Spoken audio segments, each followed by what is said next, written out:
Hi dears. మన చిన్నప్పుడు చాలామంది ఇళ్లలో పనస చెట్లు చూసే ఉంటాం. పనస పండు పండితే అందరికీ పనస తొనలు తీసి పంచేవారు. ఇప్పుడు చూద్దామన్నా ఎక్కడో కానీ పనస చెట్టు కనిపించట్లేదు.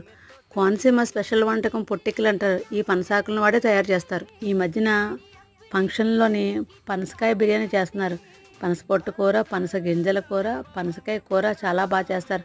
మనం తక్కువే కానీ నార్త్ ఇండియన్స్ ఇంకా కేరళ సైడ్ బాగా ఇది కూరలకు వాడుతూ ఉంటారు. పనసకాయతో ఉన్న ఏ కూరనా సరే నాన్ వెజ్ ఏమాత్రం తీసిపోదు, అంత బాగా ఉంటాయి. బయట పనస తొనలు కొనుక్కునే వాళ్ళు జాగ్రత్తగా చూసి కొనుక్కోండి. తోపుడు బళ్ళ మీద మీరు చూసే ఉంటారు. పనసకాయ నల్లగా అయిపోయి తొనలు కూడా చాలా చిన్నగా తెల్లగా ఉంటాయి, పాలిపోయినట్టు. నిజమైన పనస పండు ఎలా ఉంటుందంటే పండిన పనసకాయ లేత పసుపు రంగులో ఉండి తొనలు చాలా దళసరిగా ఉండి కోయగానే మంచి సువాసన కలిగి ఉంటాయి. అటువంటి పనస తొనలే తినాలి. మరి మీరు ఎప్పుడన్నా పనసకాయతోని రకరకాల వంటలు చేసుకుని తిన్నారా డియర్స్?